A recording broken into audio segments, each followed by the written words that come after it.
ہی آپ علیہ السلام کی ذہانت و فطانت کو جانچ لیا اور اپنے محل میں اپنے خادم خاص کی حیثیت سے رکھ لیا۔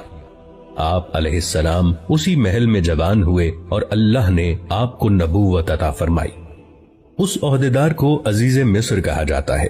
اس کی بیوی زلیخا نے آپ علیہ السلام پر عصمت دری کا جھوٹا الزام لگا کر آپ علیہ السلام کو جیل بھجوا دیا۔ آپ علیہ السلام نے 7 سال جیل میں گزارے، لیکن جیل میں بھی دوسرے قیدیوں کی تعلیم و تربیت کرتے رہے۔ پھر مصر کے بادشاہ کو ایک خواب آیا تو اس کے مشیر نے کہا کہ وہ ایک شخص کو جانتا ہے جو کہ اس خواب کی صحیح تعبیر بتا سکتا ہے۔ آپ علیہ السلام کو جیل سے محل میں لایا گیا۔ آپ علیہ السلام نے بادشاہ کے خواب کی عقلی اور منطقی تعبیر بتا دی، جس سے وہ بہت متاثر ہوا۔ اس بادشاہ نے آپ علیہ السلام کو اپنا مشیر خاص مقرر کر لیا اور بادشاہ نے آپ علیہ السلام کی تمام داستان سنی اور آپ علیہ السلام کو کہا کہ آپ اپنے سارے خاندان کو فلسطین سے مصر لے آئیں اور یہاں سب امن و سکون سے رہیں۔ آپ علیہ السلام نے اپنے سارے کنبے بشمول والد صاحب حضرت یعقوب علیہ السلام کو اپنے پاس مصر بلوا لیا۔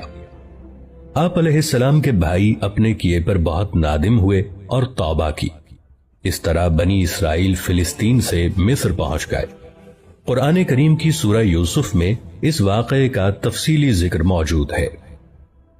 تاریخی اندازوں کے مطابق بنی اسرائیل مصر میں 2 صدیوں تک رہے۔ اس عرصے میں ان 12 بھائیوں کی نسل لاکھوں کی تعداد کو پہنچ گئی، لیکن پھر مصر میں بادشاہت تبدیل ہو گئی۔ نئی حکومت نے ان سے مراد چھین لی اور انہیں اپنا غلام بنا لیا۔ یہ بنی اسرائیل کی قید یعنی کیپٹیوٹی کا دور تھا۔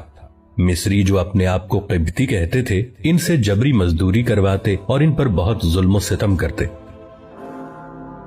حضرت یوسف علیہ السلام کے تقریباً 200 سال کے بعد اللہ تعالیٰ نے ان کو اس قید سے نجات دلوانے کے لیے انہی میں سے حضرت موسیٰ علیہ السلام اور آپ کے بھائی حضرت ہارون علیہ السلام کو نبوت عطا فرمائی کہ وہ اپنی قوم یعنی بنی اسرائیل کو مصریوں کی قید سے آزادی دلوا کر واپس انہیں فلسطین میں لا کر آباد کریں۔